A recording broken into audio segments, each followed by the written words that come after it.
বর্তমান সময়ে সব থেকে বড় ফিতনা হচ্ছে জালসা। আর জালসাতে যারা মাদ্রাসার কমিটি পক্ষ, দাড়ি চাচা, সুদখোর, বেনামাজি, যার ইসলামের ন্যূনতম ধারণা নেই, ও বক্তা সিলেক্ট করছে, বলছে অমুক বক্তাকে নিয়ে এসো, বিশাল ভাইরাল বক্তা, ওকে নিয়ে আসলে লোক হবে আর আদায় বেশি হবে, আমাদের মাদ্রাসা ভালো চলবে। তোমাকে মাদ্রাসার ঠিকা কে নিতে বলেছে? আল্লাহ বলেছে? আজকে মাদ্রাসাগুলোকে ভিক্ষার জায়গা।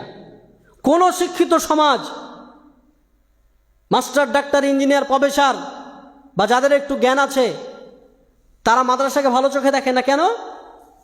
আরে এই বেটাকে যদি এখানে ভর্তি করে দুদিন পর চাইতে যাবে, বেটা তুমি ভিক্ষা চাওয়া শিখাও।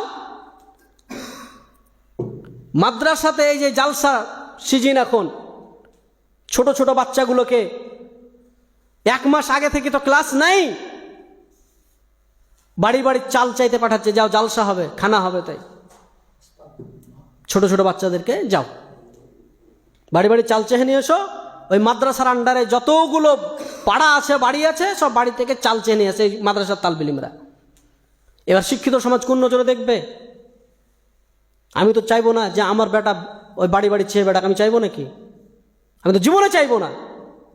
আল্লাহ রসুল বলছেন উত্তম হাত যেটা দিল এটা হচ্ছে উত্তম, আর যেটা নিল এটা হচ্ছে অনুত্তম। আরে মুসলমানরা তো দেয়, আর তুমি ভিক্ষা করা শেখাচ্ছ। এত বড় বড় কলেজ, ইউনিভার্সিটি চলছে পাবলিক, কাউকে দেখেছেন যে উন্নতিকল্পে জালসা করেছে? কেউ করেছে? আপনি বলেন যে আমরা চালাতে পারছি না, তোমরা ভিক্ষা দাও, বলেছে? ইসলামকে ধ্বংস করে ফেলেছে এক শ্রেণীর আলেম, এক শ্রেণীর সমাজ। মাদ্রাসা মানেই ভিক্ষা করতে হবে। তোমার বেটা পড়বে, তোমাকে পয়সা দিয়ে তোমাকে পড়াতে হবে।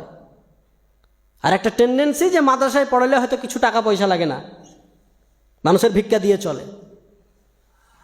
এই টেন্ডেন্সি আপনাকে উড়াতে হবে। তোমার সন্তান মাদ্রাসায় পড়বে, তোমাকে টাকা দিয়ে পড়াতে হবে। যে তোমার সন্তান তোমাকে খরচ করে, তুমি ভিক্ষা করে তোমার সন্তানকে পড়াও। তোমার সন্তানের জন্য মাদ্রাসার কমিটি আর মাদ্রাসার আলেমরা কেন চেক নিয়ে বেড়াবে? দাও, একটা দোকানে গেছে, মৌলভী সাহেব চেক নিয়ে বলছে আমাদের মাদ্রাসাতে দেন।